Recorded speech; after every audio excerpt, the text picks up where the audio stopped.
हरे तो आज हम श्रीमद्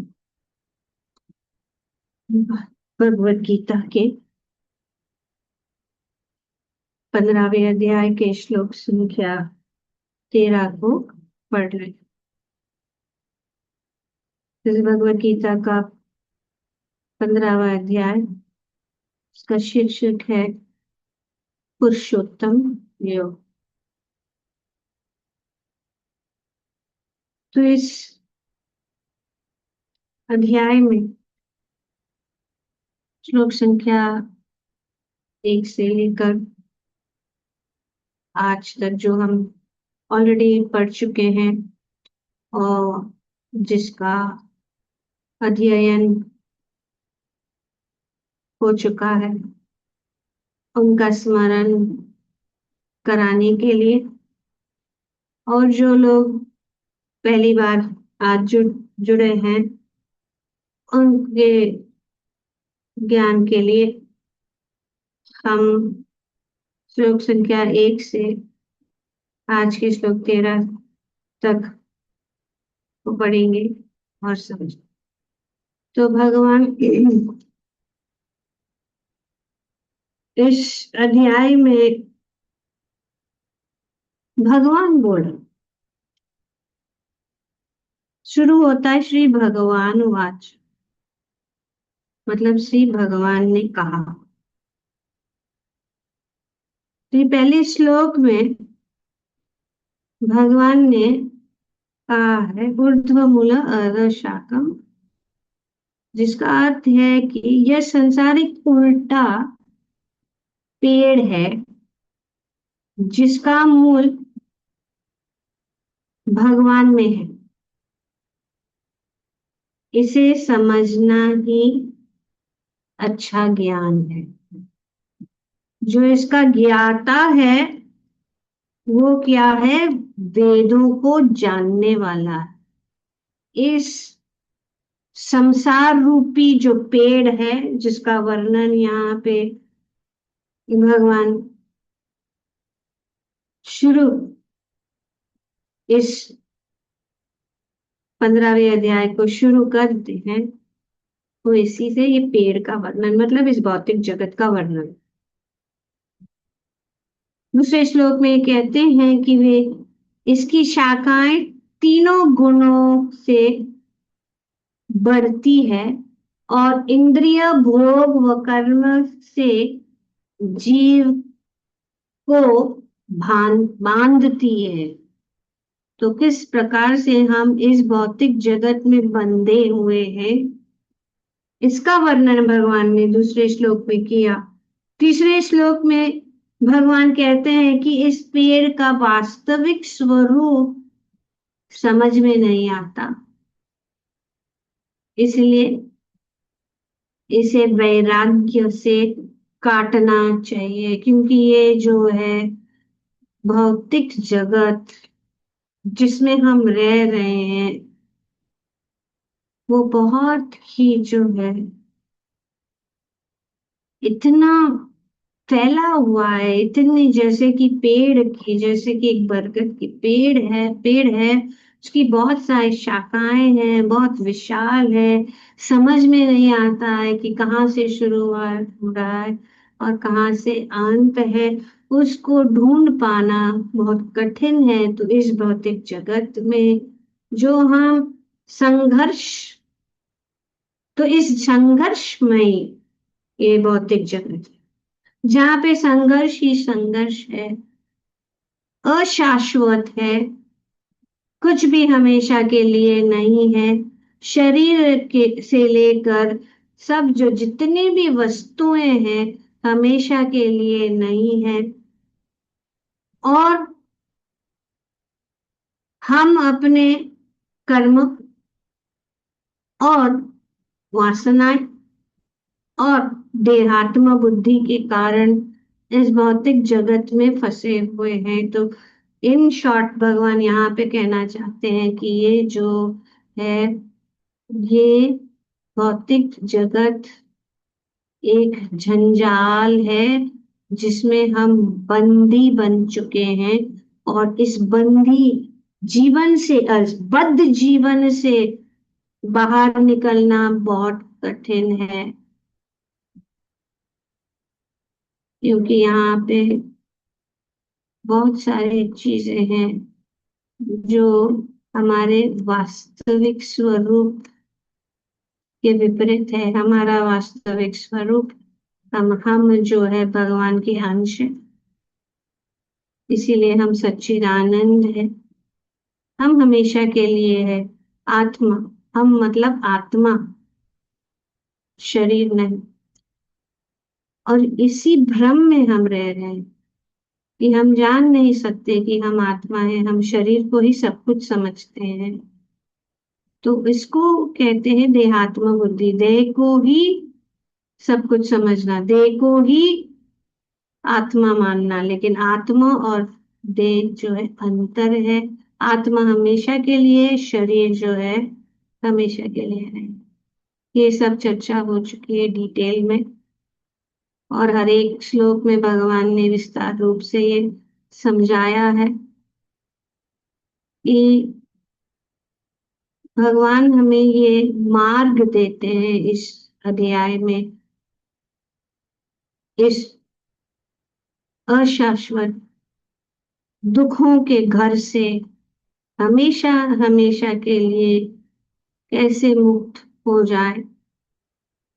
क्योंकि अगर हम नहीं मुक्त होंगे तो क्या होगा? हम एक देह को त्याग के दूसरा देह, और दूसरा देह को त्याग के तीसरा देह, ऐसे करते करते हम इस भौतिक जगत में ही घूमते रहेंगे। जैसे कि पेड़ के एक डाली से दूसरे डाली, दूसरे डाली से तीसरी डाली, तो इसी इसी यही जो है हो रहा है। और उसमें से 84 लाख योनियां, ये ये निश्चित नहीं है कि हम दूसरे जन्म में मनुष्य जीवन ही पाएंगे। क्योंकि हमारे कर्म के अनुसार अगर हमारा जीवन पशु समान है, खाना पीना सोना और भोग करना, तो हमें ऐसा ही शरीर, क्योंकि पशु यही करते हैं, आहार निद्रा भय मैथुन। और हमें ये मनुष्य जीवन जो है सभी योनियों में से श्रेष्ठ है। किसके लिए? ताकि हम समझें।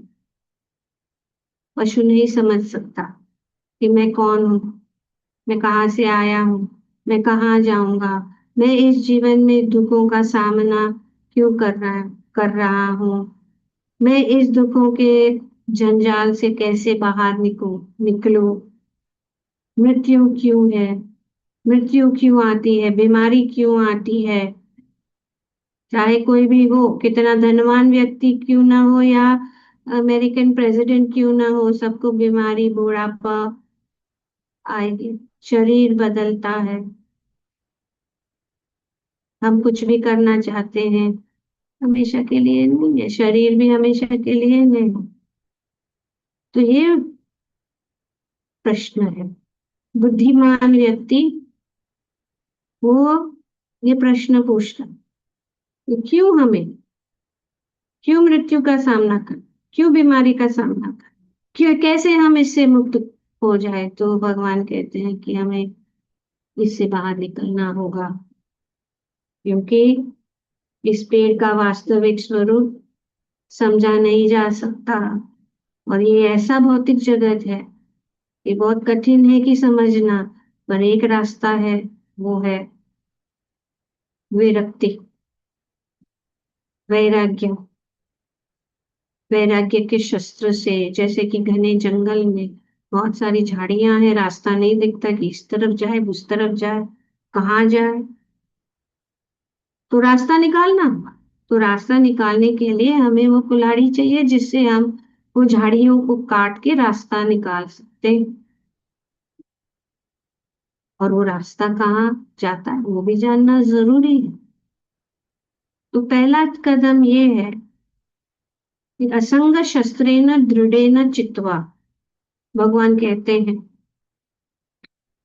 तीसरे श्लोक, तो इसे वैराग्य से काटना चाहिए। हमें विरक्ति के शस्त्र से इसको काटना होगा।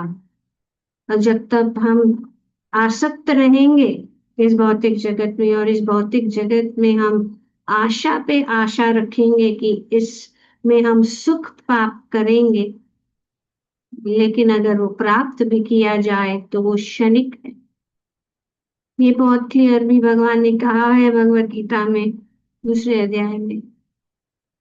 मार्गस्पर्शस्तु कौन्तेय शीतोष्ण सुख दुख आगमनापायिनो नित्यं तितिक्षुषु भारत। सुख और दुख हमेशा के लिए, सुख भी हमेशा के लिए, दुख भी हमेशा के लिए। वे आता जाता है जैसे ऋतु के समान। ऋतु बदलता है, सब कुछ बदलता है, हमारा शरीर भी बदलता है। भगवान ने 13वें दूसरे श्लोक के 13वें अध्याय में बताया, देहिनोऽस्मिन् यथा देहे कौमारम यौवनम जरा तथा देहांतरा प्राप्ति धीरस्तत्र न मुह्यते। कि जिस प्रकार इस शरीर में ही हम देहांतर हो रहे, हमारा देह हमने त्याग दिया कितनी बार। जो देह हमारे पास था बचपन का कहाँ गया? नहीं है। तो इसीलिए देही नोस्मिन, तो हम देही हैं, हम देहधारी हैं। पर वो हम कौन है? वो आत्मा। आत्मा हमेशा शाश्वत, हमेशा के लिए, वो बदलता नहीं है। वो पूरा जो है ज्ञान दूसरे अध्याय में भगवान ने दिया। आत्मा का जो गुण है, उस गुणों का वर्णन जो दूसरे अध्याय में दिया है भगवान ने वेरी क्लियरली डिटेल में। ये आत्मा साक्षात्कार का ज्ञान। तो क्योंकि हम देह आत्म बुद्धि मत देख, हमारा देह ही सब कुछ समझ, पर देह तो हमेशा के लिए नहीं बदलता है। नहीं नो उसमें यथा देह, तो हम बंदी बनकर बैठे हैं इस देह के अंदर, इस आवरण के अंदर, ये देह रूपी आवरण के अंदर। तो हमें मुक्त होना है, और ये मुक्ति सिर्फ मानव जीवन में हो सकती है। यार निद्रा भय मैथुन तो ये सब तो पशु जीवन में भी होता है, पर पशु को पता नहीं चलता कि कैसे मैं बाहर निकलूं। तो अगर हमारा जीवन पशु पशु का जैसा है तो यहीं पे रह जाए, एक जीवन तो दूसरा जीवन। और वो तो संघर्ष होता है कि जन्म और मृत्यु। देहिनोस्मिन् यथा कौमारम यौवनम जरा, जन्म मृत्यु, बीमारी बुढ़ापा सबको आता है, कोई उसे बच नहीं सकता। तो जो बुद्धिमान व्यक्ति है कि मैं हमेशा के लिए रहना चाहता हूँ, मुझे क्यों बुढ़ापा आना चाहिए, मुझे क्यों बीमारी आनी चाहिए, मुझे तो कुछ छू नहीं सकता, आत्मा को कोई छू नहीं सकता, आत्मा को कोई काट नहीं सकता, आत्मा कोई भिगो नहीं सकता, आत्मा को तो कोई देख भी नहीं सकता। पर लोग क्या देख रहे हैं? हमारा शरीर हम देख रहे, और फिर द्वंद्व, ये बुरा है ये अच्छा है, ये द्वंद्वों और गुणों की सब चक्कर में फंसे। पर जिसकी जो बुद्धिमान है वही समझ सकता है, लेकिन जो अज्ञानता में है वो उसको समझ में नहीं आ रहा है कि क्या हो रहा है, और ये घूमते रह जाते हैं। तो इसीलिए भगवान जानते हैं कि इससे बाहर निकलने का रास्ता बता रहे हैं। अगर उसको हम समझे तो आसानी से बाहर निकल सकते हैं। और भगवान कहते हैं कि वैराग्य से काटना चाहिए, और चौथे चौथे श्लोक में कह रहे कि इसे काट कर उस परम धाम को खोजना चाहिए, और मूल पुरुष भगवान की शरण लेनी चाहिए। तो जब हमको पता चल गया हम इसको निकलना, तो हमें काट कर कहाँ खोजना चाहिए? उस धाम, उस जगह से, हाँ, जहां से इन सब चीजों का सामना नहीं करना पड़े। हमें जन्म मृत्यु बीमारी भय, हमेशा भय ही रहता है। चाहे पशु हो या मनुष्य हो या कोई भी योनि हो, उसमें भय ही है। और सबसे बड़ा भय तो मृत्यु ही है। तो इससे हमें पार करना है। इसको कहते हैं कि हमें किस प्रकार से इस सब हमेशा हमेशा के हम इससे बाहर निकले। तो इसीलिए भगवान कहते हैं, इसे काट कर परम धाम, जो मूल धाम, वहां पे भगवान की शरण ग्रहण करनी चाहिए। आध्यात्मिक जगत, तो ये भौतिक जगत एक प्रतिबिंब है आध्यात्मिक जगत। पर प्रतिबिंब जो है क्या है, अशाश्वत है। प्रतिबिंब हमेशा के लिए नहीं है, कभी दिखता है कभी नहीं दिखता, लेकिन शाश्वत। जैसे कि पेड़, यहाँ पे पेड़ का ही वर्णन भगवान ने शुरू किया, पेड़ का वर्णन करते हुए कि पेड़ जो है प्रतिबिंब में भी पेड़ वैसे का वैसा ही दिखता है। उसमें डालियां हैं, उसमें जड़ है, उसमें सब कुछ है, फल है। पर इस भौतिक जगत में ये प्रतिबिंब होने के कारण हमारे हाथ में कुछ नहीं होता। तो इसीलिए हमें ऊपर देख, असली पेड़ को देखना और वहां जाना है। और वो वहां का जो मूल है भगवान है, और उनकी शरण ग्रहण करनी चाहिए। तो वहां जाने के जब हमने खोज लिया, चलो अभी हमको सबको पता है इस जगत में बहुत कष्टी है, दुख ही दुख है। सुख भी है तो थोड़ी देर के लिए है, एक भय है। अगर हमने कुछ प्राप्त भी कर लिया तो हम सोचते हैं भय रहता है, कोई आके खो हमारा ले ना जाए कुछ। तो इससे क्यों, ऐसा क्यों होना चाहिए? हमें क्यों भय है? इसी भय भय बनना है। तो इसीलिए भगवान कहते हैं जब खोज लिया तो उसमें जाने के लिए भगवान पांचवें श्लोक में योग्यता बनाते हैं कि अगर आप हम लोगों ने खोज लिया तो क्या करना चाहिए। बताते हैं, निर्माण मोह जित संग दोष, अध्यात्म नित्य विनिवित्त काम, द्वंद्वेर विमुक्त, सुख दुख समझने, गच्छन्ति अबूढ़ा परम अव्ययम। निर्माण मतलब जो झूठी प्रतिष्ठा, झूठी प्रतिष्ठा, मोह तथा कुसंगति से मुक्त है। झूठी प्रतिष्ठा कि हम समझते हैं हम ही सब कुछ है, ये झूठी प्रतिष्ठा। या हम समझते हैं कि हम शरीर ही, आत्मा नहीं। आत्मा के विषय में सोचते नहीं, शरीर के विषय में, शरीर का पोषण ही में लगे रहते। जैसे कि पिंजरा, पिंजरे के अंदर पक्षी,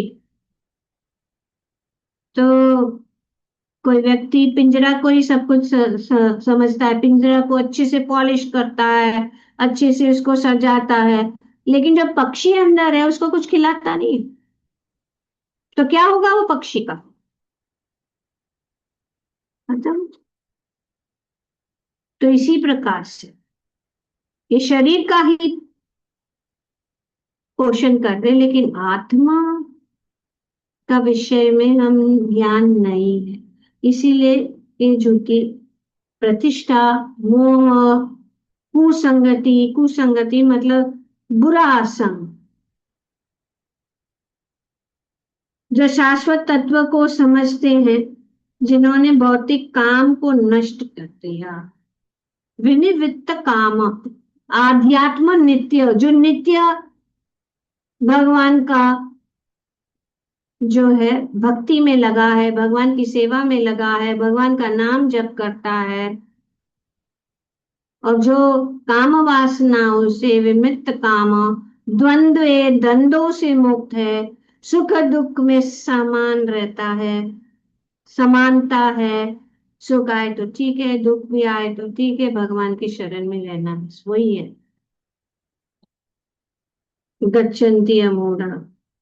तो जो मोह रहित होकर परम पुरुष के शरणागत होना जानता है, वह इस शाश्वत राज्य को प्राप्त कर सकता है। तो भगवान ने बहुत चीजें बताई हैं, और वे कहते हैं आगे कि वह परम धाम जो, अभी भगवान का परम धाम का वर्णन किया, कर रहे भगवान ने इस भौतिक जगत का वर्णन किया, फिर भगवान अपने परम धाम का वर्णन का कर रहे हैं। भगवान क्या कहते हैं? न तद भाषयते सूर्यो, कि वह परम धाम सूर्य चंद्र या अग्नि से प्रकाशित नहीं होता, और वहां से लौटना नहीं पड़ता। एक बार हम भगवान के धाम, परम धाम गोलोक वृंदावन में अगर गए तो वापस लौटना नहीं पड़ता। स्वर्ग भी इस भौतिक जगत में है, आध्यात्मिक जगत नहीं है। ये जानना, ये सब वर्णन किया गया है, ये सब जानकारी होना चाहिए कि हम क्यों भक्ति यहाँ कर रहे हैं, क्यों हमें भगवान का नाम लेना है, क्यों हमें भक्तों का संग में रहना है, क्यों हमें सत्संग में आना है। सिर्फ एक क्रिया नहीं है, ये पूरा जीवन का नक्शा है। हमारा जीवन किसे कैसे बिताना है, इसका नक्शा भगवान इस अध्याय में दे रहे हैं, और इस पुरुषोत्तम महीने में जो इसको पढ़ेगा वो समझ सकेगा, और वो इस जंजाल से बाहर निकल जाए। तो वो परम धाम सूर्य चंद्रमा से नहीं, प्रकाशित नहीं, और वहां लौटना, वहां से लौटना नहीं पड़ना। तो हमें वो परम धाम, हमारा हमारी दृष्टि, हमारी यात्रा, जीवन यात्रा को हमें फिक्स करना है कि हमें, हमारी यात्रा कहाँ है? इस भौतिक जगत से भगवान के धाम में जाने की यात्रा हमारी है, नहीं कि हम मुंबई से अमेरिका जाना है, या मुंबई इस भौतिक जगत में यहाँ से, हाँ वहां पे अच्छा है, और सबसे परम धाम जहाँ पे भगवान दे रहे हैं। क्या यहाँ की जो कठिनाई अमेरिका में नहीं है? सब जगह में, पूरे ये भगवान सब पूरे जो है भौतिक जगत का वर्णन कर रहे हैं। भगवान कह रहे हैं कि प्रत्येक जीव भगवान का सनातन अंश है, पर मन और इंद्रियों से संघर्ष करता है। हम तो भगवान के अंश है, हम इधर के नहीं है। हम विदेशी है, फॉरेनर है, यहाँ पे हमारे लिए फॉरेन है। हमारा देश कहाँ है? भगवत धाम है। हम यहाँ पे घूमने आ गए और फंस गए माया के जाल में। तो इसीलिए हमको अभी रास्ता निकाल के भगवान कहते हैं कि मेरे अंश हो। तो इसीलिए ये मन इंद्रियां और माया के कारण हम यहाँ पे फंसे हैं, तो इसको काटना होगा। और भगवान कहते क्या होता है, कैसे कैसे है कि हम शरीर के दूसरे शरीर में चले जाते। जीव एक शरीर छोड़कर दूसरे में चला जाता है, वायु जैसे सुगंध को ले जाती है एक जगह से दूसरे जगह, उसी प्रकार से हम जो है आत्मा एक शरीर से दूसरे शरीर में चली जाती है, और उसके साथ क्या जाता है? उनका मन, इंद्रियां, वासना और संस्कार और कर्म के अनुसार हमें दूसरा शरीर प्राप्त हो जाता है।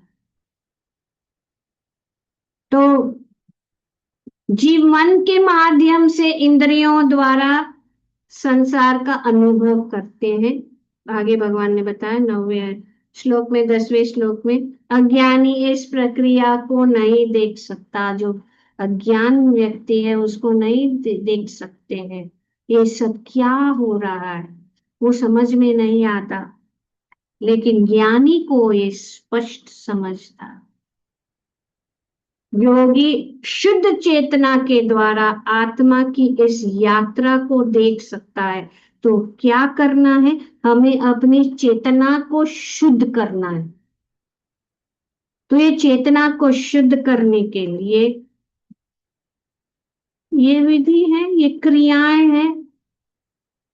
और इस युग में सबसे सरल और सुगम रास्ता है चेतना को शुद्ध करने, ताकि हम देख सकते कि क्या हो रहा है, क्या चल रहा है इस भौतिक जगत में। भाई क्या चल रहा है, जरा देखो। दिख नहीं रहा है क्योंकि चेतना शुद्ध नहीं हुआ है। इसके लिए हरे नाम हरे नाम हरे नाम एवं केवलम, यही हमारा जो है औषधि है इस भव रोग से बाहर निकलने का। हम सब रोगी हैं इस भौतिक जगत में, इस भव रोग से हम जो है जकड़े हुए हैं। जो ये रोग तो जाता ही नहीं है अंत तक। अगर कोई बीमारी आए तो चली जाती है, लेकिन भव रोग शुरू से अंत तक रहता है। तो ये बीमारी बहुत खतरनाक है। तो इसीलिए भगवान कहते हैं एनीची अवशुद्धि माया नसीबोरला, हरि नाम महामंत्र लो तुम्हें। ये हरे कृष्ण महामंत्र ये औषधि है इस भवरोग को से मुक्त होने का। तो जो भी भगवान ने बताया यहाँ पे, अरे निर्माण मोह जित संग दोष अध्यात्म नित्य विनिवृत्त काम द्वंद्वेर विमुक्त, ये सब अपने आप हो जाएगा। हरे कृष्णा कृष्णा कृष्णा हरे हरे, हरे राम राम राम हरे हरे। अगर हम निरंतर इस का ध्यान करेंगे, जप करेंगे, कीर्तन करेंगे, तो अपने आप बैठे बैठे हमारे जो दोष है, हमारे अंदर जो दोष है वो अपने, क्योंकि ये औषधि है। हम अपने आप इन सब चीजों से मुक्त नहीं हो सकते, हम निर्माण से नहीं मुक्त हो सकते। हमें मान चाहिए। निर्माण मतलब बिना मान, सब कुछ जो करते हैं हमको मान चाहिए। मान किसको मिल रहा है? शरीर को चाहिए ना, मन को चाहिए। मन अच्छा लगता है किसी ने हमको सम्मान किया, तो ये सब चीजों से, क्योंकि अगर हम जाने कि हम कौन है तो फिर हम मान सके। तो इसीलिए यहाँ पे हम कौन है, भगवान कौन है, जानना जरूरी है। इसके लिए भगवान कहते हैं, और भगवान अपने विषय में बताते हैं कि हम कैसे देखें। तो हम तो सब अज्ञानी हैं, हमको नहीं पता चल रहा, तो भगवान सोचते हैं कि नहीं, अभी इनको कैसे मैं कनेक्ट करूं, इनको कैसे मैं खींचूं, कैसे मैं उनको। तो इसलिए भगवान कहते हैं, भगवान बताते हैं, क्या आगे बताते हैं, क्या बताते हैं, कौन सा श्लोक, किसी को याद है? भगवान कहते हैं कि यद आदित्य गतम तेज जगत भाषयते लम। भगवान कहते हैं, श्लोक संख्या, अभी ये सब ये जो कनेक्टेड है 12 से लेकर, पहले भगवान ने कहा कि निकलो और हमको देखना होगा कि कैसे क्या चल रहा है, लेकिन देख नहीं सकते। तो भगवान कहते हैं कि ऐसे करो, समझो पहला कि मैं कौन। अभी क्या देख सकते हैं? हम नहीं देख सकते हैं ना, कुछ भी नहीं देख सकते। ये सब नहीं देख सकते कैसा हो रहा है कि शरीर इस दूसरे शरीर से जा रहा है।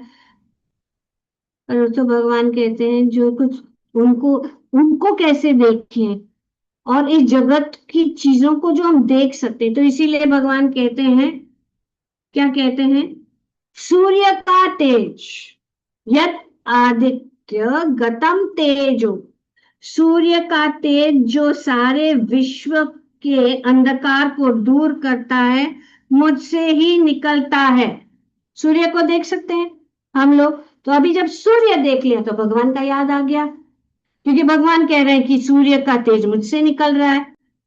तो जैसे जब भी हमारा ये ज्ञान हो जाता है, जो यहाँ पे भगवान बताते हैं, यहाँ पे भगवान बता रहे हैं कि किस प्रकार से हम हर चीजों में उनको देख सकते हैं। और अगर हमने सब चीजों में भगवान को देख लिया तो निर्माण मोह चित्त संग दोष अपने आप हो जाएगा। कुछ करने की जरूरत है, सिर्फ ये समझना है कि सब चीज के ऊपर भगवान का हस्ताक्षर है।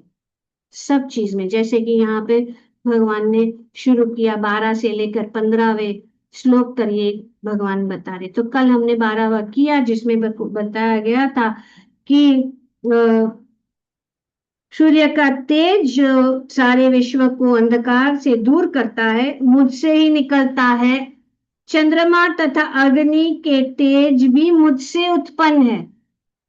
तो जब भी हम चंद्रमा को देखते हैं, जब भी हम सूर्य को देखते हैं, जो जानते हैं ये कोई ग्रह नहीं है, ये कोई प्लैनेट नहीं है, ये भगवान की शक्ति है। भगवान, ये जो सूर्य कैसा है, क्योंकि भगवान ही उनको तेज प्रदान कर रहे, इसीलिए वो तेजस्वी। चंद्रमा क्यों? क्योंकि चंद्रमा से जो रोशनी आ रही वो भगवान से आ रही। पावक जो भी है, मतलब अग्नि, ये सब जो है, और वो मुझसे। और इन सब चीजों के बिना, अगर सूर्य नहीं है, चंद्रमा नहीं है, अग्नि नहीं, तो हमारी फैक्ट्री कैसे चलेगी? हमारा चूल्हा कैसा जलेगा? हम अगर सूर्य नहीं है तो हम कैसे कुछ देख सकते हैं? अंधकार में रह जाएगा ये पूरा विश्व अगर सूर्य नहीं है। और अगर चंद्रमा नहीं है तो हम शीतलता और अंधकार से रात्रि में कैसे देख सकेंगे कुछ? हम कौन सी बड़ी चीज है?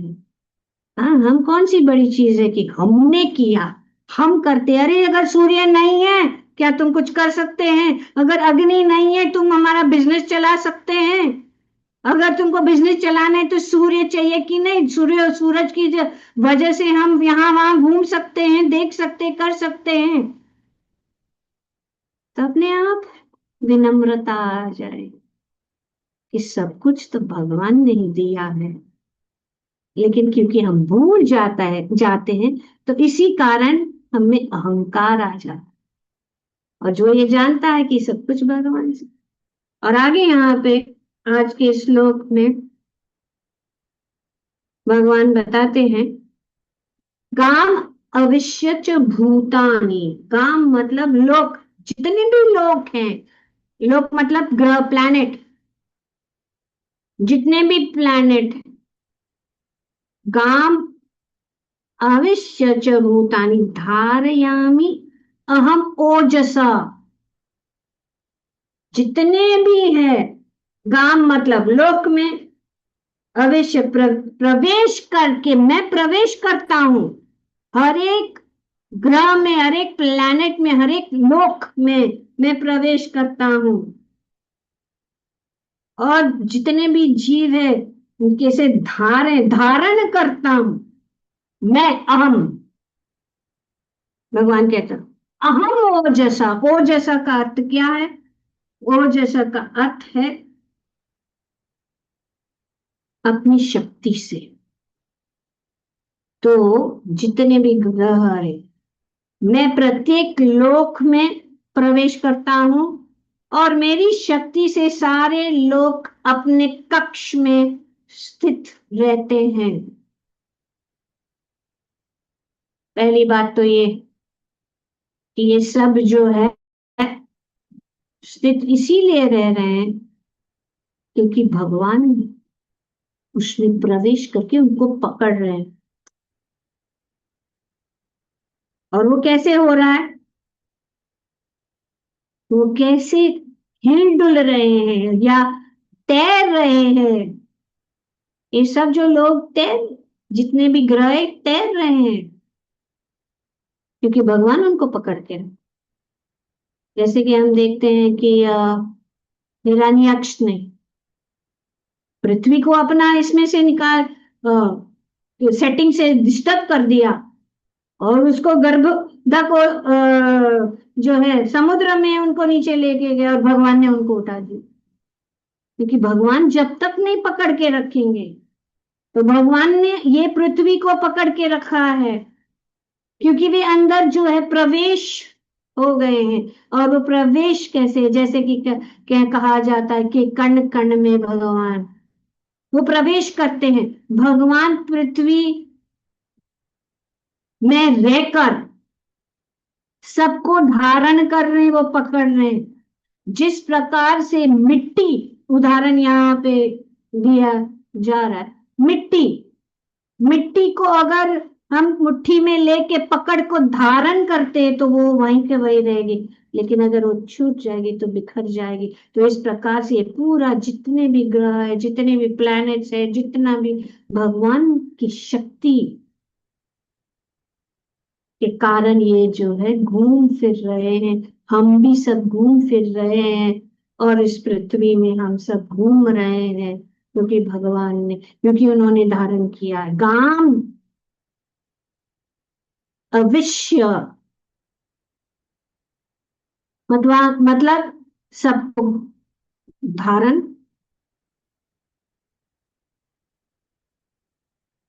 तो कर रहे हैं, संतुलन बनाए रखते, जीवन को संभव बनाते हैं भगवान। भगवान जीवन को संभव बना सकते, हम नहीं। पृथ्वी अपने आप नहीं चल रही है, भगवान उसे चला रही है। ये यहाँ पे भगवान कह रहे हैं कि प्रत्येक लोक में मैं प्रवेश करता हूं, और मेरी शक्ति से, भगवान की, जब भगवान प्रकृति को या ये सब जो है पूरे ब्रह्मांड का निर्माण करते, तो वे कारणों दक्षाई विष्णु के रूप में, उनके रोमकूप से करोड़ों करोड़ों करोड़ों ब्रह्मांड निकलते हैं। ये हमारा ब्रह्मांड तो एक ही है, तो करोड़ों, और वे उसमें प्रवेश करते हैं गर्भोदाक्षाई विष्णु के रूप में। और फिर ब्रह्मा जी का उत्पन्न, जो आदि जीव ब्रह्मा जी है। और फिर अनेक सब वस्तुओं में, इसीलिए कहते हैं ना कण कण में भगवान है। हर एक पर, परमाणु में वे प्रवेश करते हैं शिरोदाक्षाई विष्णु के रूप में, जिसको कहते हैं परमात्मा। तो परमात्मा के रूप में वे सब जगह विस्तारित है, और वे सब चीजों को धारण करते हैं। और ये पुष्णामी, और भगवान कहते हैं कि मैं चंद्रमा बनकर समस्त वनस्पतियों को जीवन रस प्रदान कर, वनस्पतियों में रस, फलों में मिठास, सब्जियों को पोषण। भगवान भगवान ने ऑलरेडी किया कि चंद्रमा देर से ही नहीं, चंद्रमा नक्षत्राणाम अहम शशि, भगवान ने कहा। भगवान ही चंद्रमा है, भगवान सब कुछ है, सब भगवान सब कुछ कर रहे हैं। पर हम अहंकार के कारण सोचते हैं हम कर रहे हैं। तो जब यह अहंकार टूट जाए तो हम देख सकेंगे सब चीजों में। अभी भगवान इसीलिए वर्णन कर रहे ताकि हम देखें, और इन सब चीजों को हमें जरूरत है, उनके बिना हम नहीं रह सकते। तो अगर कुछ भी ना करे, अगर हम कृतज्ञता व्यक्त करें, तो हमारा काम हो गया कि भगवान की कृपा से हम कुछ कर, भगवान की कृपा से हमारा जो धंधा पानी अच्छा चल रहा है, भगवान की कृपा से हम श्वास ले रहे हैं, भगवान की कृपा से हम चल रहे हैं, भगवान की कृपा से हम बोल रहे हैं। तो भगवान को एक डर, बस फिर हमारा भगवत धाम जाने का रास्ता क्लियर है। नहीं तो हम जो है कहीं के नहीं रहे। तो इसीलिए हम धर्म प्रेमी हैं, हम जानते हैं, तो एटलीस्ट हमें ये जानना जरूरी है। बाकी जाने के नहीं जाने, वे भगवान की इच्छा, लेकिन भगवान की कृपा से हमें ये सौभाग्य प्राप्त हुआ है कि हम इनके विषय में जान सके। हम थोड़ा भगवत गीता तो भी समझ रहे हैं, नहीं तो इसको समझना भगवान ने पहले ही कह दिया कि ये तो रहस्य है। और इसी में अंत में भगवान कहते हैं कि एकदम गुह्यतम ज्ञान, ये गुह्य विज्ञान है, सबके लिए नहीं है। जो समझना चाहते, जो रोशनी की ओर आना चाहते, अंधकार से बाहर निकलना चाहते हैं, अज्ञान से बाहर निकलना चाहते, तो यहाँ पे वे सभी औषधि को पोषित, जो भी औषधि जैसे कि जड़ी बूटियां हैं वो पोषित होती है। जड़ी बूटियों में भी शक्ति, सब्जियों में पोषण, ताकि हम पोषित, फलों में मिठास। तो इसके पीछे सब भगवान की ऊर्जा है। जो सब्जियां खाते हैं, फल खाते हैं, जड़ी बूटियों का इस्तेमाल करते हैं। और सोम हुआ, मैं चंद्रमा बनकर रस, स्वाद, जीवन, शक्ति देता हूं, भगवान कहते हैं मैं करता हूं। पौधों में रस आता,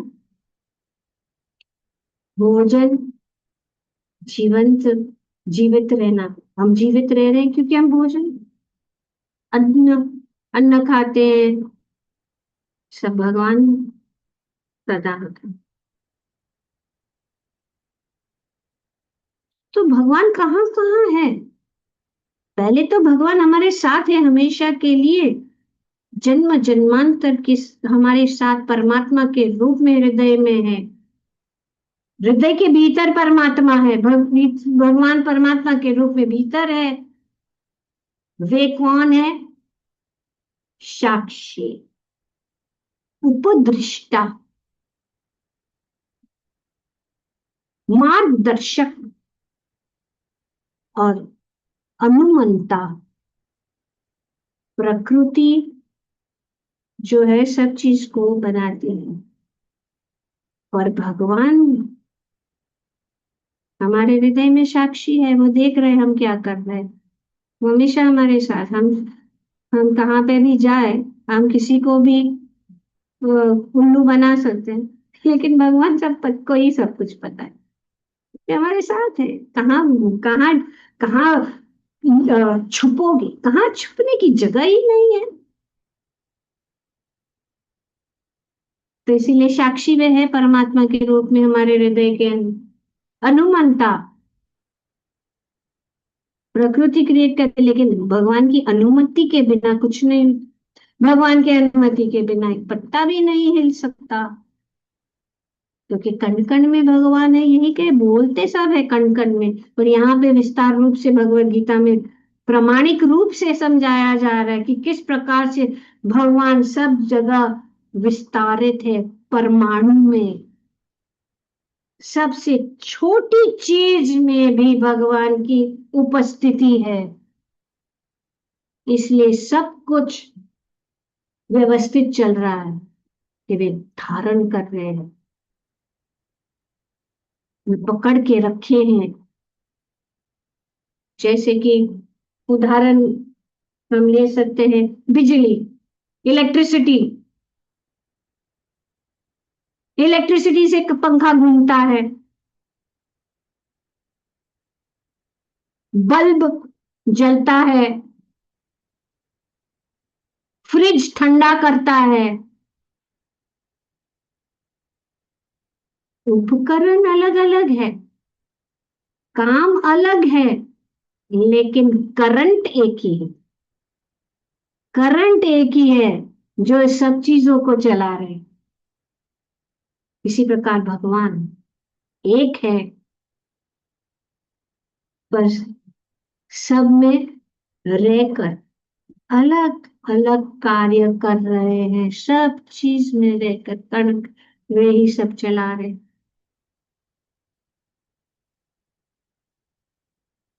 तो भगवान अपनी परमात्मा शक्ति से हर जगह प्रवेश करके सबको धारण, नियंत्रित और पोषित कर रहे हैं। ये बहुत इंपॉर्टेंट है ये जानना। तो जब हम देखते जब हम देखना शुरू करते हैं कि सूर्य भगवान, चंद्रमा भगवान, भगवान मतलब कृष्ण, भगवान एक ही है। एते चाम सकला पुंसा कृष्णस्तु भगवान स्वयं, ईश्वर परम कृष्ण सच्चिदानंद विग्रह अनादिरादिर गोविंद सर्व कारण कारण, सभी कारणों के कारण एक ही है, भगवान श्री कृष्ण है, गोविंद, ईश्वर परम कृष्ण सच। हाँ, एते चाम सब। तो ये कृष्णस्तु भगवान स्वयं, भगवान स्वयं एक, भगवान एक है, भगवान 10 नहीं हो सकते। जैसे हमारे देश में प्राइम मिनिस्टर एक है, 10 प्राइम मिनिस्टर नहीं है, बाकी सब मंत्री है।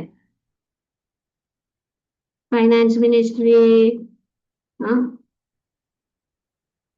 फॉरेन मिनिस्ट्री, ये मिनिस्ट्री, वो एजुकेशन मिनिस्ट्री, ये सब वो लोग ये डिपार्टमेंट को सब इस प्रकार से देवता उनके अंश है, वे सब चला रहे थे। परम भगवान गोविंद है, परम भगवान कृष्ण है। तो जब हम सूर्य को देते हैं तो कृष्ण की याद आनी चाहिए, जब हम चंद्रमा को देखते हैं तो कृष्ण की याद आनी चाहिए, जब हम भोजन करते हैं तो कृष्ण की याद आनी चाहिए, जब हम जीवन बिता रहे हैं तो भगवान की याद आई, तो हमारी दृष्टि बदल जाती है। कुछ करने की जरूरत नहीं है, सिर्फ भगवान को सब चीजों में दे। और इसी इसी से हम भगवान के पास जाए। इस माया, ये ब्रह्म जो है हमारे आंख के सामने है, निकल जाएगा तो हमें जड़ वस्तु नहीं दिखेगी, हम भगवान को, जड़ वस्तु से, सब चीजों में भगवान, पेड़ पौधे, मौसम, चंद्रमा, हर प्राणी, हर पशु पक्षी, हर एक जीव के हृदय में हम भगवान। तो क्यों हम वंशा कल्पतरुभ्यश्च कृपा सिन्धुभ्यश्च पतितानां पावनेभ्यो, हम प्रणाम करते हैं क्योंकि हम क्या सोचते हैं, हमको प्रणाम कर रहे हैं? नहीं, ये भगवान जो हमारे अंदर है, परमात्मा, उसका प्रणाम हो रहा है। कोई हमारे सामने आके झुकता है तो हमको नहीं झुक रहे, वे भगवान जो परमात्मा को झुकता है। अगर ये दृष्टि हो जाए तो घमंड कभी नहीं आएगा। अगर ये दृष्टि हो जाए तो हम और अहम, मैं, मेरा और अहम से हम मुक्त हो जाए। तो इसीलिए हम ब्रह्मास्मि, इसीलिए अतः तो ब्रह्म जिज्ञासा, ये मनुष्य जीवन। Now that you have got this human birth, inquire about the absolute truth, ब्रह्म जिज्ञासा। तो भगवान भौतिक रूप से नहीं बल्कि परमात्मा रूप में सबके अंदर रहकर सब कुछ चला रहे हैं। तो इसीलिए इस महीने में ये बात समझना जरूरी है कि सब कुछ भगवान ही चला रहे हैं और हमें उनके शरण में रहना है और उनके शरण में रहकर हमें अपना कार्य करना है, उनका स्मरण करके। तो भगवान भगवद गीता में अर्जुन को वही कह रहे हैं। क्या है वो श्लोक, किसी को याद है? माम अनुस्मर युद्ध चा, भगवान कहते हैं शुरुआत हो जाती है। तो इसीलिए यहाँ पे बताया गया है कि वास्तव में मानव समाज श्री भगवान की कृपा से काम करता है। तो भगवान की कृपा से ही काम होगा। करते हो तुम कन्हैया, मेरा नाम हो रहा है। सब कुछ कन्हैया का, हमारा नाम हो रहा है। और हम उन, हमारा नाम, हम, हमारा नाम, हम। और हमारे बिना दुनिया चलेगी नहीं, ऐसे सोचते हैं। हम नहीं होते तो ये सब नहीं होता।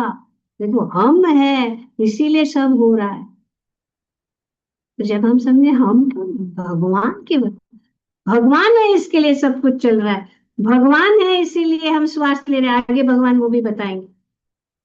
उनके बिना तो हम श्वास, हम उनके बिना तो हम, हमारे अंदर पाचन शक्ति वही है।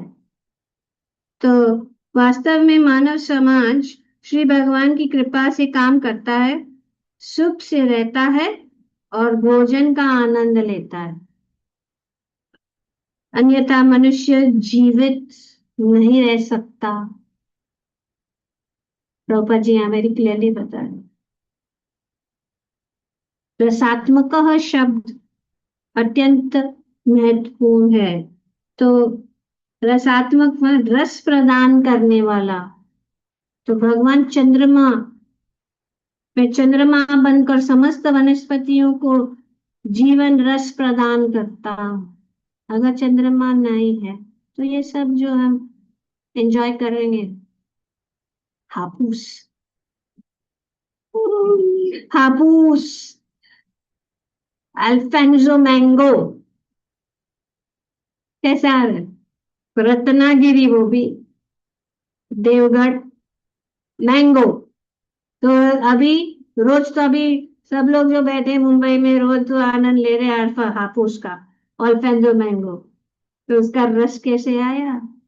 तो भगवान, अभी तेरा तुझको अर्पण वही है, क्योंकि भगवान ने तो मैंगो दिया है, तो उनको भोग लगा के खाओ।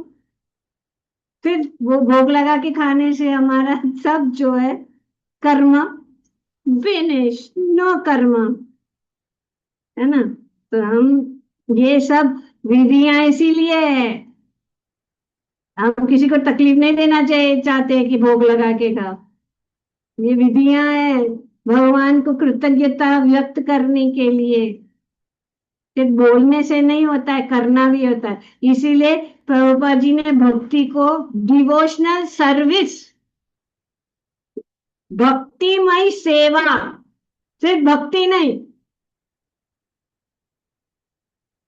तो भक्तिमय। और ये जो एक अध्याय है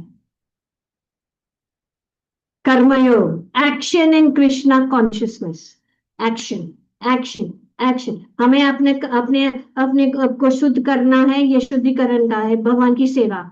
अभी प्रसाद खाएंगे तो वो ये भी सेवा है कि भगवान ने ये सुंदर जो ये वनस्पतियों में, इस अन्न में, ये सब में उन्होंने स्वाद दिया, उसको रसास्वादन कर रहे हैं। तो भगवान का स्मरण करते हुए प्रसाद को खाना। कोई किसी को उपवास करने के लिए नहीं बोल रहा है। तो भगवान ने हमें हाथ दिया है, तगड़ा शरीर दिया है, तो हम सब भक्तों को सर्विस करेंगे। ये हमारी जो इंद्रियों को शुद्ध करने वाली सब कार्य है। ये कोई परोपकारी कार्य नहीं, परोपकारी कार्य नहीं है। ये सब हमारी आत्मा को शुद्ध करने वाली कार्य। तो हर चीज जो भी हम करते, सिर्फ आके बैठ के सुनना, श्रवण भी करना, कुछ नहीं करना, बैठ के सुनना भगवान का, ये भी जो है हमें भगवत धाम लेके जा सकता। कुछ समझ में नहीं आए, पर ये कृष्णा कृष्णा कृष्णा बार बार जो है वक्ता बोलता रहता है, कृष्णा कृष्णा कृष्णा कृष्णा, ये कृष्णा वो कृष्णा, कृष्णा कृष्णा, धाम धाम धाम, भगवत धाम भगवत धाम भगवत धाम, माया माया माया, दूर दूर दूर, माया दूर, करते रहने तो जैसे करके करके हमारा जो है शुद्धिकरण होता जाएगा। कुछ ट्राई करने की जरूरत नहीं कि वो हमको ये सब करना पड़ेगा। कुछ नहीं करना पड़ेगा, सिर्फ बैठ के भगवान का नाम लो, भगवान का प्रसाद लो, भक्तों का संग रखो और भगवान की सेवा में जहां पे भी मौका मिले, क्योंकि ये सेवा जो है भगवान की, ऐसा लगता है कि सामान्य काम है ना। अगर किसी को बोलते हैं अच्छा हमारे हमारे सेंटर के लिए हमको सब्जियां लानी है, तो काम जैसा लगे ना, अरे हमको क्या काम है, नौकर है, मस्जिद में जाएंगे सब्जी लाने के लिए, ऐसे सोचेंगे तो फिर वो काम हो जाएगा। हाँ हमको कितना अच्छा सब्जी मुझे लाना है, भगवान के लिए मुझे सेवा मिला है, इसके लिए हमें उत्साहित होना चाहिए, आनंद में होना चाहिए। फूल लाना है भगवान के, ताकि उनको सजाना है, फूल मुझे सेवा मिला है। मैं भगवान का मंदिर साफ करने का सेवा, ये भगवान का स्थान है। लगता है हम तो झाड़ू वाले हैं क्या। अब बाकी के संसार में देखो। हाँ, सिख सिख लोगों को पहला तो जो सबसे बड़ा महान सेवा क्या है, कौन जानता है। सिख लोगों के समाज में सबसे महान सेवा कौन सा है। जूता, माता जी जूता, जूते जूता का, रखना। जूते का। हाँ, जूता। जूते। हाँ। हाँ जूते, सबका जो जूते को अच्छी तरह रखना। जो भी भक्त आता है गुरुद्वारा में, उनका सब जो, और लंगर में लंगर का सेवा करना, सेवा सेवा।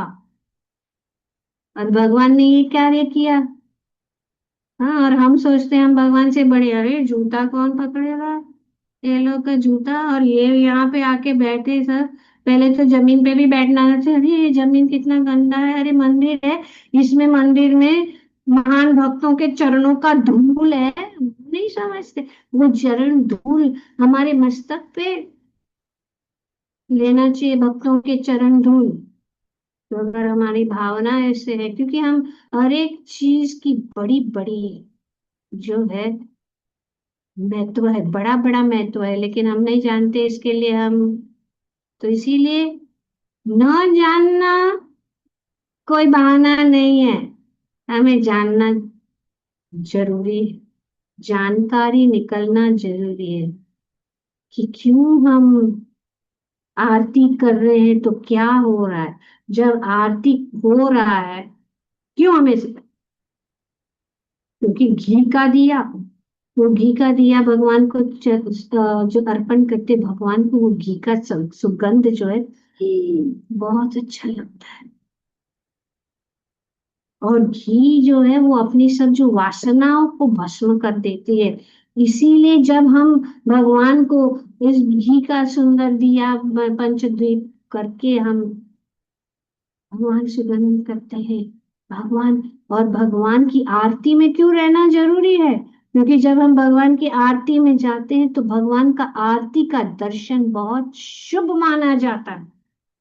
अभी आज हम गए थे गोविंद जी मंदिर में, इतनी भीड़ थी आरती के समय की पैर रखने की जरूर जगह नहीं थी। आज बहुत शुभ दिन है, एक तो पूर्णिमा है, और वो भी इस पुरुषोत्तम मास की पूर्णिमा है, महीने में पूर्णिमा बहुत महत्वपूर्ण है। इस पुरुषोत्तम मास में एकादशी बहुत महत्वपूर्ण है। हर एक दिन, ये पूरा महीना भगवान का ही है, इसमें ना कोई देवी ना देवता ना कुछ, कोई भी नहीं है इस महीने में। तो जब ये दिया आता है, और जब वो जो पुजारी जो है वो दिया करता है, वो हमें प्रतिनिधित्व करता है, वो प्रतिनिधि है, हमारी ओर से वो जो है दीप अर्पण कर रहा है, और फिर वो सबको दिखाता है। और फिर हम जो है दिया के हाथ ऊपर, मतलब जो हमारी अंधकार भरी जो नेत्र है, आंखें हैं, तो ये जो हमारे अंधकार को मिटाओ, इसके लिए हम अपनी आंखों पे लगाते हैं, सिर पे नहीं, आंखों पे, कि ये रोशनी हमारे आंखों की खोल दे, ताकि हम भगवान को अच्छी तरह से समझे, आध्यात्म को अच्छी तरह से समझे, हमारी सब वासनाएं जो है, हमारे इस आंखों के सामने जितने भी पर्दे हैं वो मिट जाए। तो ये एक चीज जो हम करते हैं वो सामान्य दिखता है, लेकिन उसके बहुत भारी। और अगर हम ऐसा करेंगे और मंदिर में, तो लोग सोचते हैं कि हाँ ऑनलाइन ऑनलाइन आरती, ऑनलाइन दर्शन लेते हैं अभी, तो क्या हम दिया को हाथ के ऊपर लेकर अपनी आंखों पे ऑनलाइन देख के कर सकते? नहीं। क्या वो सुगंध जो अगरबत्ती का सुगंध और फूलों का सुगंध, हमारा जो ब्लॉक मन है उसको सुगंध क्यों सूंघ क्यों रहे फूलों को, ताकि हमारे अंदर का जो जितना भी ब्लॉक है मन के अंदर, वो जैसे कि इनहेलर रहता है ना, विक्स ब्लॉक हो जाता है, नाक को विक्स इनहेलर लगाते हैं कान में क्योंकि नाक बंद हो गया, तो उसको इसके वहां से हम सूंघते हैं तो हमारे अंदर का मन के अंदर जितना भी ब्लॉक है वो सब खत्म। इसके लिए सूंघना चाहिए, भगवान को अर्पित किए माला को पहनना चाहिए ताकि उनका कृपा हमारे ऊपर हमेशा होनी चाहिए। हर चीज भगवान के संग संग, फिर हमारा लाइफ वो सामान्य और ये स्वाभाविक चीजें हैं। कोई नहीं कह रहा है कि कुछ ऑन बैठो, आंख बंद करो, दूर पहाड़ ये सब जाने का क्या? एक पैर पे खड़े रहो, नंगा पैर जाओ, यहाँ से मंदिर तक चलते चलते सुबह सुबह, ये सब नहीं है। अगर ये करके अगर हमारा शुद्धिकरण हो तो होता है क्या? जाते हैं चल के वहां पे, फिर बाहर निकल के चाय पीते तंबाकू खा रहे हैं, और रास्ते रास्ते में चाय वाले का बिजनेस चालू है। अभी सुबह को इधर ना लंबा तक जा रहे चल के, तो बीच में उनको प्यास लगेगी या कुछ, क्या फायदा है सर? मरकट या हाथी स्नान, हाथी स्नान क्या करता है? हाथी क्या करता है, कैसे स्नान करता है? यस, बोला माता जी। हरी बोल माता जी, पहले पानी में नहाता है, फिर रेत में या मिट्टी में जाके रख दौड़ता है तो। वो साफ, अपने आप को साफ करते हैं जल से जल से जल से, फिर बाद में जाके सब धूल उड़ा है। स्नान करने का क्या फायदा? तो इसीलिए बेस्ट है भगवान के शरण में रहो, भगवान के भक्तों के संग में रहो, भगवान का भजन करो, हरे कृष्णा महामंत्र का जाप करो, आराम से रहो, सब भगवान संभाल लेंगे। हमारी जो भी थोड़ी थोड़ी थोड़ी थोड़ी कमियां हैं वो भगवान हमें रास्ता अपने आप देंगे। हरे कृष्णा। और फिर हम इस भगवत धाम वापस चले जाए। Thank you very much.